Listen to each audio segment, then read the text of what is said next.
105 Raw FM, Your Lifestyle. Assalamualaikum warahmatullahi wabarakatuh. Rekan Raw, selamat malam untuk semua pendengar setia Raw FM dimanapun berada. Dan ada Nurul yang mengisi ruang dengar Anda di talk show hukum bersama kantor XBR dan Partners. Seperti biasa, rekan Raw FM di Jumat malam ya, di pukul 20 sampai dengan nanti mendekati formasi pukul 21 waktu Indonesia Barat. Dan tema kita malam hari ini adalah jenis-jenis upaya hukum bersama Bang Sahor Bangun Ritonga SHMH. Nurul sapa dulu. Assalamualaikum Bang Sahor. Waalaikumsalam warahmatullahi. Sehat Bang Sahor? Alhamdulillah. Alhamdulillah sehat ya Bang. Iya, walaupun cuaca sekarang ini kan agak ekstrim ya. Iya, sering hujan benar. ya. Kadang hujannya awet ya Bang ya. Awet ya dari kan. pagi ya kan. Iya. Iya, dan rekan Raw FM kita juga mengundang Anda semuanya untuk bergabung di live Instagramnya Raw FM di @raw FM Padang Sidimpun. Juga nanti bergabung di sesi ketiga di interaktif WhatsApp ataupun SMS di 0822 9999 6105. Sebelumnya Bang Sahor, kenapa memilih tema ini? Jenis-jenis upaya hukum. Yang pastinya Nurul, kenapa kita pilih ini? Pada dasarnya sih menambah khazanah ilmu untuk kita semua, para pendengar, maupun terlebih untuk saya untuk mematangkan diri sebagai advokat juga. Selain daripada itu, kenapa pilih jenis-jenis upaya hukum ini?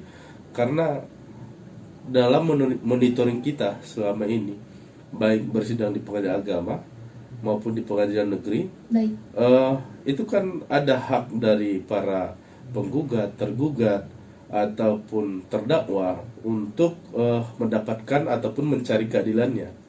Maka ketika misalkan dia udah diketuk palu oleh pengadilan negeri maupun pengadilan agama, mereka tidak tahu lagi mau kemana cara mereka supaya mereka mendapatkan keadilan. Padahal di sana ada pelajaran bahwasanya ada sebenarnya hak mereka itu upaya hukum.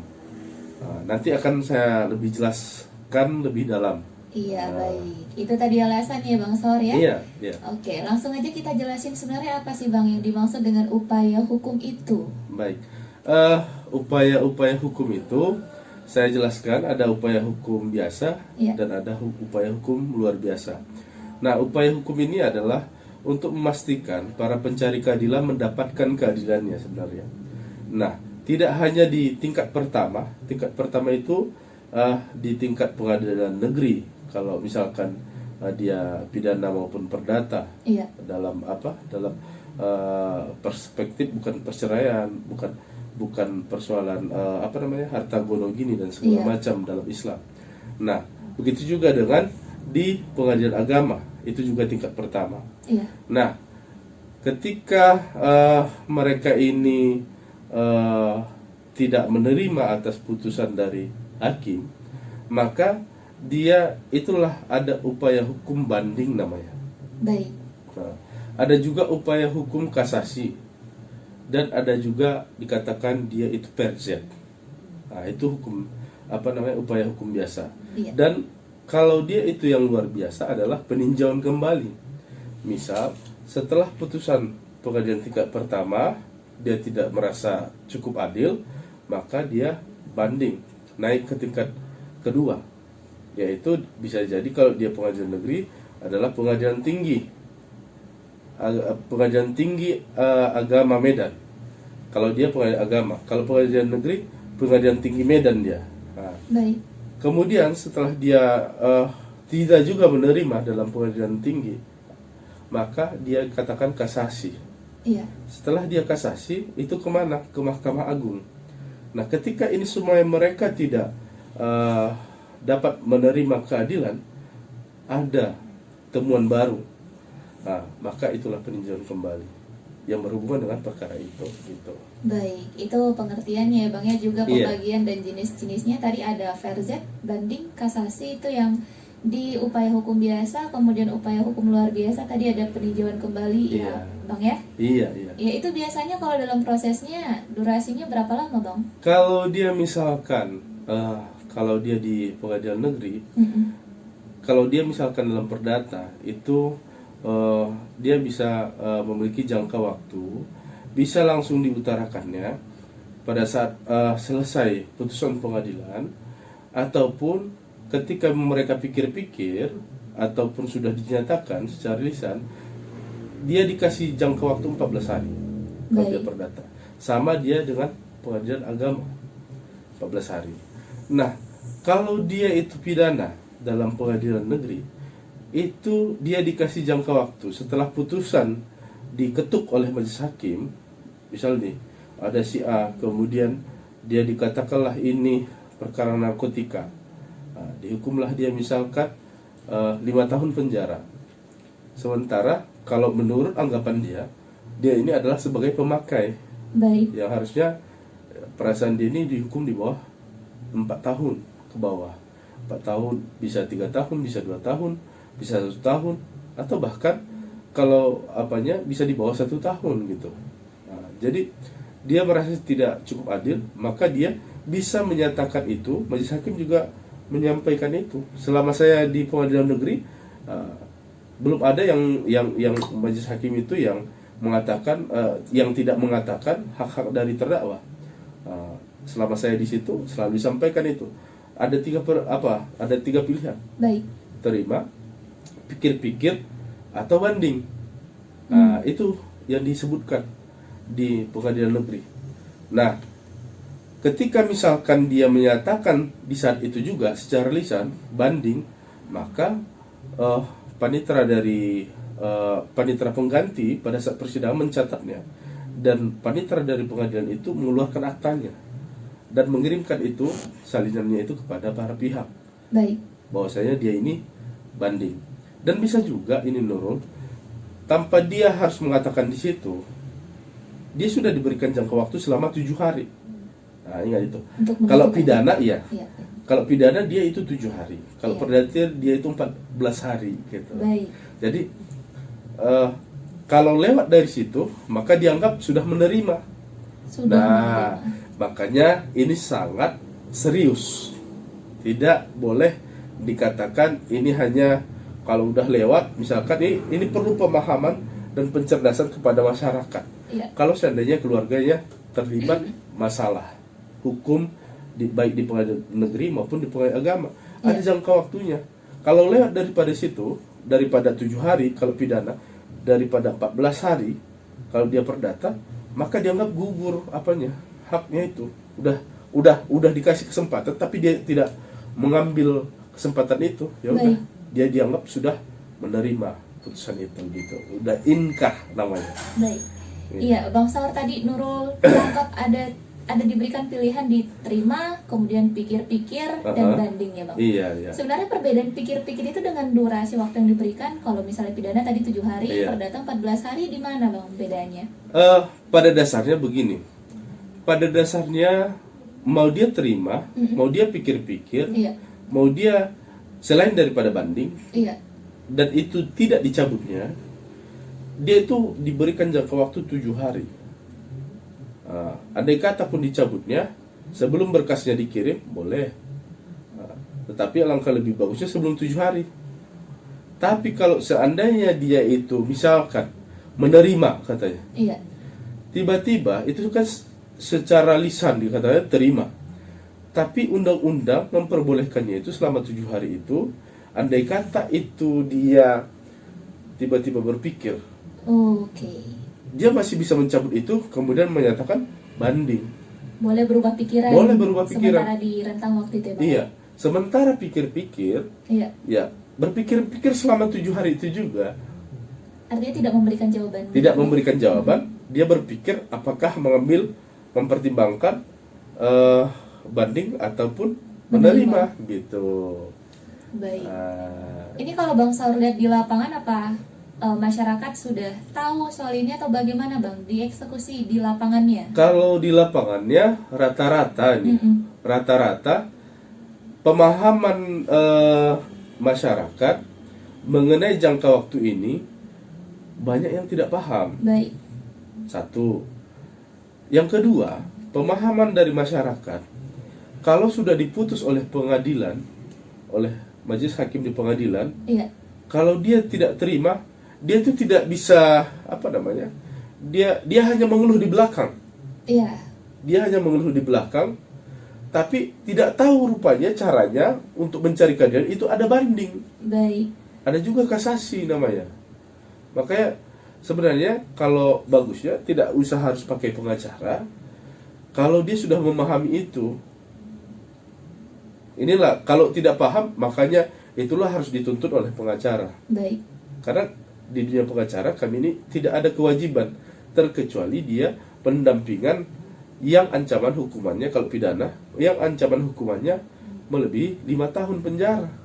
Gitu. Jadi makanya kalau misalkan perkara-perkara yang apalah, ada kemarin itu konsultasi kepada saya di lapas. Ini posisinya di Sidimpuan. Kebetulan ini usul 2 inkrah. Ada perkara jamret itu. Jadi ketika ini perkara jamret, hukumannya kalau tidak salah dia itu 3 tahun. Baik. Ya kan? Pada saat dia melakukan perbuatan jamretnya, dia itu memiliki kendaraan Mega Pro. Selanjutnya, setelah dibawanya ini kendaraan, rupanya itu dianggap sebagai barang bukti di persidangan. Jadi, dia tadi yang merampas handphone, yang memakai kendaraan itu, dianggap ini barang bukti di persidangan, dan hasilnya dalam tuntutan bahwasanya ini dirampas untuk negara. Hasil putusan dari pengadilan negeri juga ini dirampas untuk negara. Sementara dia tidak didampingi. Iya. Nah, ini akibat ketidakpahaman. Selanjutnya, udah lewat dia 1 bulan, datanglah keluarganya pada saya di lapas. Dianya duluan datang. Pak, saya kan perkara saya menjamret. Iya. Handphonenya sudah balik. Iya. Katanya. Tapi memang ada kerugian, Pak. Sekian, makanya saya dan dia memang sudah residivis gitu kan. Udah lebih dari pasal yang dalam logika dalam hati saya itu aja putusan seperti itu kan gitu. Karena banyak orang yang dirugikan kan gitu. Iya. Akan tetapi yang menjadi apanya, yang menjadi pertanyaan berikutnya, saya kan Pak, kendaraan saya dirampas kemarin, tapi putusan hakim kok nggak dikembalikan? Apa putusan hakim? Saya katakan dirampas untuk negara. Baik. Nah, loh, seperti itu, kenapa tidak melakukan upaya hukum? Saya terangkan seperti itu. Nah, ternyata dia nggak tahu apa itu upaya hukum kan gitu. Dikiranya kalau udah misalkan dirampas, bisa aja keluarga mengambil kendaraan itu lagi. Karena kalau secara hukum logikanya begini. Apakah kendaraan itu merupakan hasil dari jamretnya ini atau hasil kejahatan kendaraan yang dia pakai ini? Kan itu berbeda. Mungkin pandangan penuntut umum dan majelis hakim ketika itu ada di sisi lain yang memang yang memang harus memutuskan itu dirampas.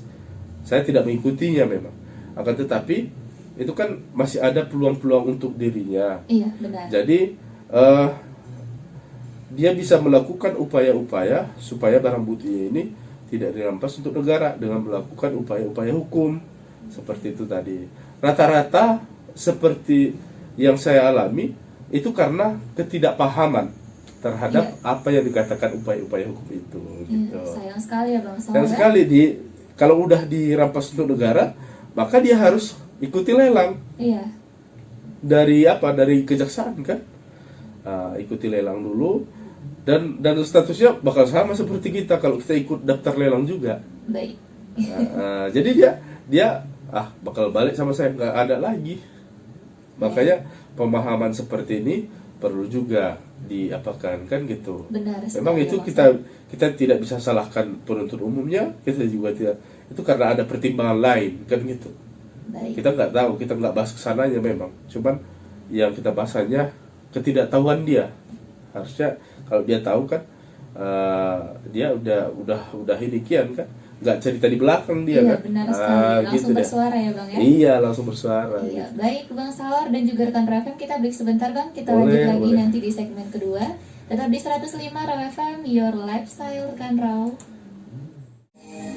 105 Pro FM, Your Lifestyle, masih dari kawasan Jalan Jenderal Sudirman nomor 219, Kota Padang Sidimpuan, dan rekan Roh masih dengan Nurul yang mengisi ruang dengar Anda di talk show hukum malam hari ini dengan tema jenis-jenis upaya hukum bersama Bang Sahor Bangun Ritonga SHMH.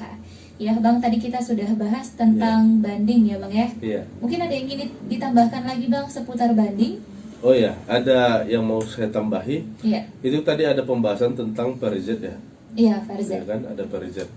Ini biasanya kalau pengalaman kita ini sering di pengadilan agama ini. Iya. Sering di pengadilan agama karena kenapa? Rata-rata penggugatnya itu kalau di pengadilan agama, pengalaman kita itu yang menggugat itu perempuan. Iya, baik. Nah, entah kenapa kalau di pengadilan agama itu perempuan lebih banyak. Kalau alasan apanya, masyarakat awamnya. Kalau laki-laki yang menggugat itu bakal banyak biayanya. Oh begitu, baik. Iya, ada mut'ah, ada nah dan segala macam, gitu kan. Jadi kalau dia misalkan perempuan, dia itu tidak mendapatkan hak-haknya itu. Jadi lebih ringan biayanya. Kalau perasaan banyak orang awam mengatakan lebih cepat urusannya, lebih ringan. Sehingga karena itu permintaan dari perempuan, banyak biasanya itu laki-laki nggak menghadirinya, biar cepat deh gitu kan. Baik, iya. Nah, akan tetapi kalaulah seandainya ini perempuan ini sudah ajukan gugatan, akan tetapi si laki-laki juga tidak menerimanya atau sebaliknya, tapi alamatnya ini mereka tidak mengetahui informasinya dari mana, ya kan? Tidak sampai kepada mereka informasi bahwasanya dia itu digugat.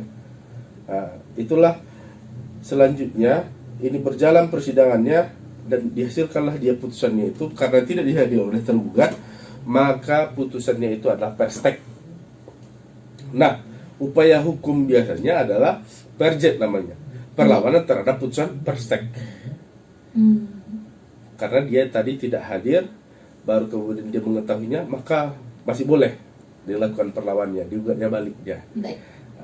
Jadi itulah dia, setelah dia gugat balik, itu dia boleh melakukan itu setelah 14 hari. 14 hari diberitahukan paling lama kepada dia, kemudian 14 hari berikutnya, itulah batasnya, baru dilakukan yang hukum perstek, paling lama itu. Nah, kira-kira itulah kalau di pengadilan agama. Ini sering kalau di pengadilan agama. Ya. Kalau di pengadilan negeri, pertanyaannya Pak Saur, apakah itu berlaku juga di pengadilan negeri? Hal yang demikian ya berlaku juga. Yang sederhananya kan pengadilan negeri sama pengadilan agama itu sama menerapkan hukum perdata, acara perdata. Nah, andai kata dia tidak dihadiri oleh tergugat, akan tetapi sudah diputus, kemudian dia telah mengetahui setelah mengetahui putusan, diberitahukan putusan, diberitahukan putusan, maka dia boleh melakukan upaya itu karena ketidaktahuannya. Baik. Gitu, tapi bukan berarti tidak ada di pengadilan negeri ya Bang ya? Iya, bukan berarti. Tapi karena seringnya di pengadilan lebih agama. Sering di pengadilan agama karena rata-rata putusannya itu banyak yang perstek gitu. Baik. Itu tentang banding dan VRZ. Kalau kasasi bagaimana Bang Sahur? Nah, kalau dia misalkan kasasi, jangka waktunya, ada tambahannya lagi. Baik. Kalau dibanding itu, mohon maaf dulu ya. Kalau dibanding itu ada dia tadi dicatat, kita nyatakan bisa dia tertulis maupun lisan. Baik. Lisan apabila dia pada saat di persidangan itu diketuk palu, tertulis apabila sudah melewati itu dengan jangka waktu yang ditentukan. Kalau misalkan pidana dia 7 hari, kalau misalkan perdata dia 14 hari. Baik. Dia tertulis misalkan. Selanjutnya, setelah disampaikan itu, kemudian dicatat akta oleh panitra, baik di pengadilan negeri, kalau dia perkara pengadilan negeri, maupun pengadilan agama, dicatatlah dia dan diberikan ini aktanya. Setelah itu, kalau misalkan dia itu pidana, dia memang tidak ada kewajiban untuk membuat memori banding. Tetap ini akan dipelajari oleh majelis hakim di pengadilan tinggi. Baik. Nah, makanya dia itu seberapa lama sih Pak Sahor, kalau seandainya memori ini istilahnya adalah alasan-alasan kenapa kita itu belum cukup merasa adil atas putusan dari, ada alasan-alasan kita tersendiri. Kalau dia itu di tingkat pengadilan tinggi, banding ini, dia itu sebelum ketuk palunya oleh majelis hakim pengadilan tinggi, maka dia itu relatif dia. Tetapi sarannya, alangkah lebih bagusnya dia sesegera mungkin setelah itu dinyatakan, kemudian dia ambil salinan putusannya, kemudian dia buat memorinya. Kalau bisa jangan sampai 14 hari. Memang tidak ada dasar sih, cuman kalau bisa secepatnya mungkin. Karena apa? Di Panitra akan mengirimkan ini dengan jangka waktu tertentu juga, sehingga nanti kan bayangkan itu dari Sidimpuan berkas di Sumatera Utara, itulah yang mau diceknya, baik Sidimpuan, Payabungan, Taput, Eknabara, Paluta, Palas, dan semuanya, Samosir sampai dengan Medan, Pakam Medan gitu kan. Itulah. Jadi bisa dibayangkan kalau ini ada yang ketinggalan berkasnya, kalau tidak sempat, udah sempat dia diputuskan oleh majelis hakim, sementara belum dibaca memorinya, kan sayang. Kira-kira demikian. Berarti mengantisipasi ya, mengantisipasinya. Ya, baik. Begitu juga dengan perdatanya. Ya. Dia ada jangka waktunya juga, tetapi dianjurkan dia itu setelah dinyatakan itu selama 14 hari secara tertulis, dianjurkan dia 14 hari juga. Nah, begitu juga kalau dia itu kasasi. Kalau kasasi, dia kita bahas dulu mengenai jangka waktunya. Iya. Setelah dia diinformasikan kepada kita putusan dari pengadilan tinggi itu apa, kita merasa tidak adil, maka 14 hari. Kalau dia pidana tadi 7 hari, ini 14 hari setelah kita tanda tangani surat pemberitahuan itu, maka kita itu diperbolehkan mau banding ataupun menerima, mau kasasi atau menerima. Iya, benar. Kalau kita ingin kasasi, maka kita itu menuntaskan administrasinya semuanya. Kita ajukan permohonannya. Kemudian setelah kita nyatakan, dikeluarkan akta, ini bedanya dengan banding tadi. Ini wajib dia diberikan memori kasasi. Kalau kita yang kasasi. Kalau tidak ada memori kasasinya, maka gugur. Itu perbedaannya. Kalau kita tidak buat memori kasasinya, maka gugur. Begitu juga dengan pengadilan agama ataupun perdata.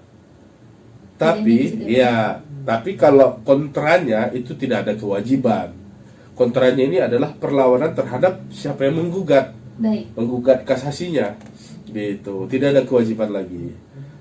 Akan tetapi seyogianya setelah itu 14 hari kerjakan juga itu. Jangan lama-lama. Paling lama itu 14 hari juga.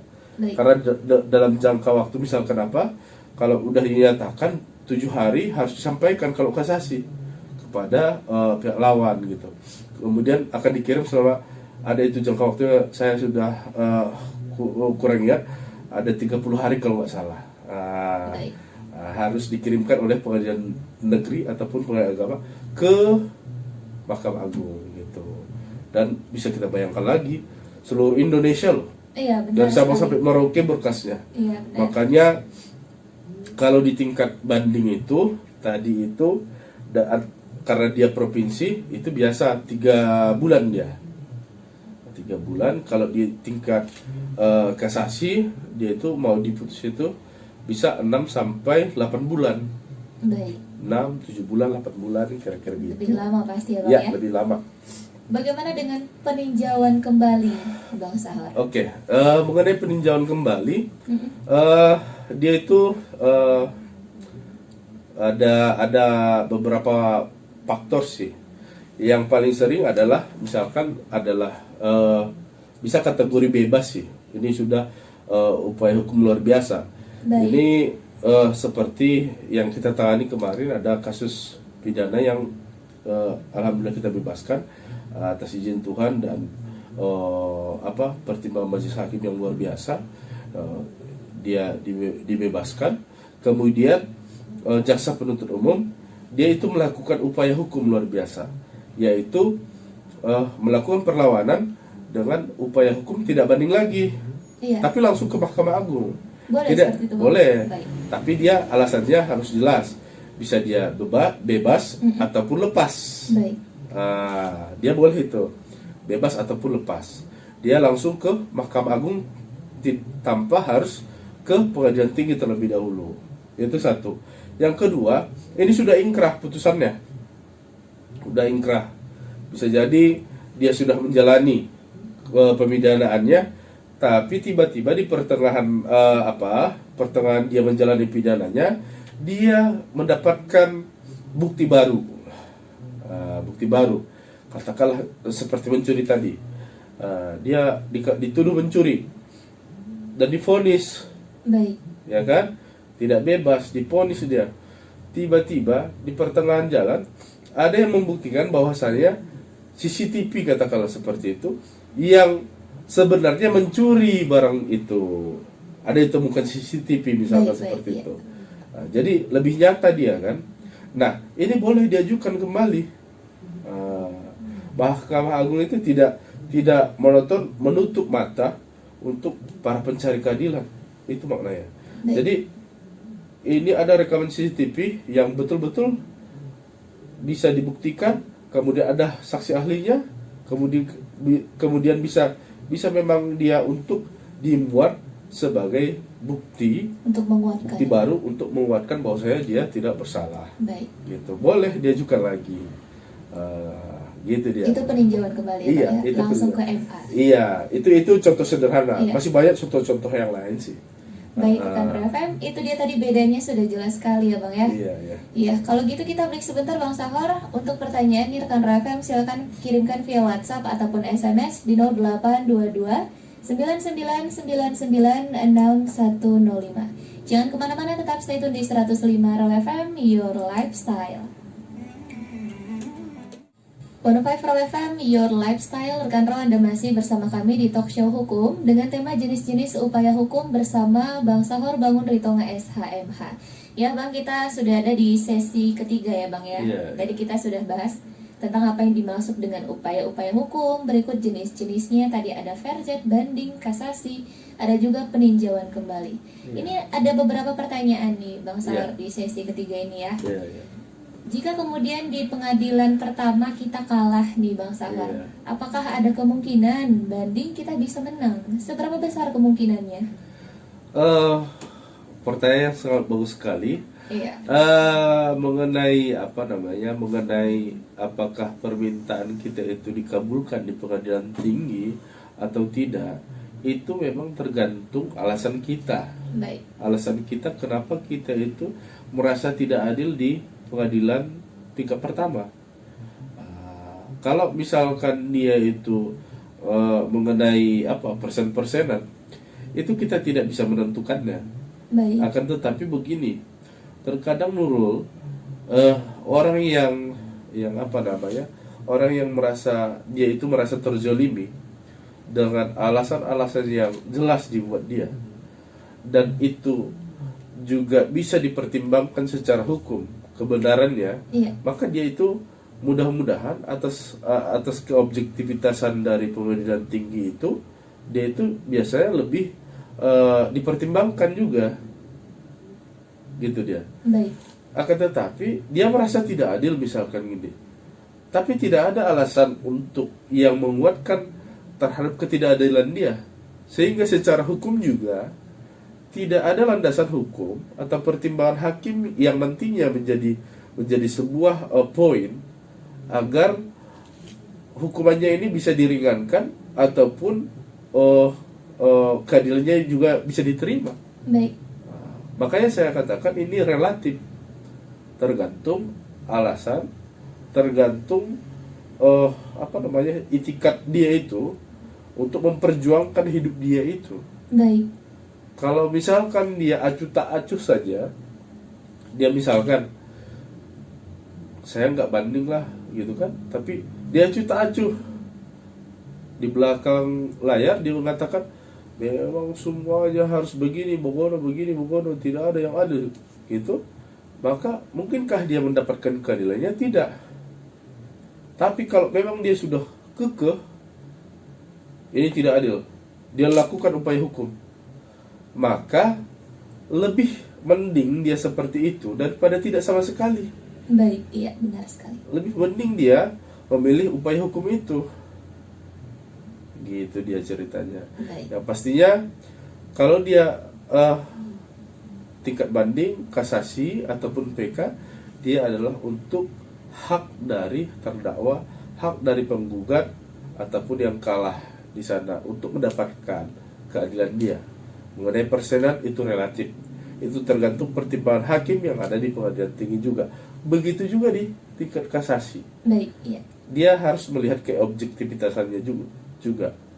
Nah, kalau dia di Mahkamah Agung bisa pertimbangan dia itu, kalau di Mahkamah Agung pertimbangannya bisa aturan kesalahan dari pengadilan tingkat pertama, tingkat kedua, dia salah menerapkan aturan hukumnya yang sebenarnya. Harusnya dicek itu pertimbangan begini-begini. Ada alasan-alasan secara hukumnya juga. Kalau tadi alasan kenapa harus banding, mungkin dia bisa menceritakan mulai dari saksinya, mulai dari pasalnya, mulai dari segala macam. Dia boleh mengutarakan semuanya. Baik. Nah, tapi kalau di tingkat banding, dia itu ada aturan hukumnya lagi, permainannya, gitu dia. Ada satu lagi pertanyaan nih Bang Sahor. Apabila para tergugat menang, tetapi mereka tidak memiliki saksi, apakah putusan tersebut sah? Atau mungkin bisa dijelaskan sedikit Bang, apa sih unsur-unsur yang menyebabkan suatu keputusan itu sah? Apakah hanya saksi saja atau bagaimana? Ini sebenarnya relatif juga. Ini Baik. tergantung permasalahannya juga. Menangnya juga itu juga harus lebih spesifik arti katanya. Katakanlah ini misalkan dia itu dia ini penggugat, ya kan? Makanya saya katakan relatif tadi. Dia ini penggugat, dia betul-betul memang ada saksinya, udah lengkap semuanya, tapi ternyata ini lawannya nggak ada saksi, nggak ada apa-apanya, dari masyarakat tidak mampu juga, tapi ternyata yang dia gugat ini salah objek gitu loh, salah objek dia. Selain daripada itu, salah kewenangan absolutnya misalkan. Ternyata bukan di pengadilan negeri loh kewenangannya. Iya. Ternyata harus dipetun dulu. Misalkan dia keberatan terhadap pemerintah, misalkan gitu. Tapi dia gugat ke pengadilan negeri. Iya kan? Iya. Saksi-saksinya udah lengkap, apa semua udah lengkap, gugatannya udah bagus. Tapi harusnya dia ke petun dulu gitu. Sasarannya Bang ya. Sasarannya. Baik. Itu relatif. Makanya saya katakan, atau ini artinya itu kan yang dimenangkan pihak ini kan, pihak lawan kan. Iya. Padahal tidak punya saksi. Tergugat. Iya. Tapi kan ada aturan hukum tersendirinya dia. Baik. Nah, makanya dia itu kalau perdata, saya pernah itu dibimbing oleh senior di pendidikan profesi advokat dahulu. Mereka itu mengatakan kalau dalam perdata itu jangan main-main gitu. Iya. Karena di sana ada hak hidup orang banyak. Karena dalam perdata itu rata-rata, coba bayangkan, nggak ada yang gratisan, tidak ada di sana. Untuk melakukan gugatan itu sudah bayar. Iya. Dan itu resmi loh, dia Baik. bayar. Nggak seperti pidana. Kita masuk penjara, kita ngelaporin ke kantor polisi. Dalam teorinya, kita ngelaporin ke kantor polisi, nggak ada biaya semuanya. Iya. Kita hanya butuh tenaga pikiran saja yang datang ke sana. Cukup saksi, bawa apa, mental kita yang diapakan di sana. Materi tidak terlalu banyak. Iya. Karena udah dibiayai oleh negara. Tapi kalau perdata, karena itu adalah harta, adalah ada misalkan kalau ada kewenangan di sana, dia itu ada biaya tersendiri yang memang harus dituntaskan kepada negara. Kalau itu misalkan di tingkat pertama dia daftar, bayar. Di tingkat kedua dia daftar, bayar lagi. Di tingkat kasasi dia daftar, bayar lagi. Baik, Bang Sahar. Gitu dia. Oke, sudah mendekati informasi pukul 21, mungkin boleh disampaikan closing statement, bisa jadi kesimpulan. Bang Sahar, silakan Bang Sahar. Closing statement saya adalah dengan cara memahami upaya-upaya hukum, iya. Harapan kita itu masyarakat di Tapanuli Selatan, Padang Sidimpuan, Tabaksel pada umumnya itu bisa memahami untuk mendapatkan keadilannya dengan upaya-upaya hukum biasa maupun luar biasa. Baik. Dan jangan ada ketakutan kepada kita kalau kita itu sudah merasa tidak adil, tetaplah berjuang untuk mendapatkan ataupun mencari keadilan. Baik. Semoga Allah selalu menyertai kita ataupun kita selalu dilindungi oleh Allah Subhanahu wa taala. Itu saja. Baik, terima kasih banyak Bang Sahar untuk tema yang sangat luar biasa di malam hari ini, jenis-jenis upaya hukum. Dan terima kasih banyak untuk rekan FM yang sudah menyimak di rumah. Pastinya talk show hukum masih akan terus berlanjut ya Bang Sahar ya. Iya, Minggu depan setiap Jumat pastinya di jam 20 waktu Indonesia Barat. Baik rekan FM, sekian talk show hukum malam hari ini. Jangan kemana-mana dulu, tetap stay tune di 105 FM, Your Lifestyle.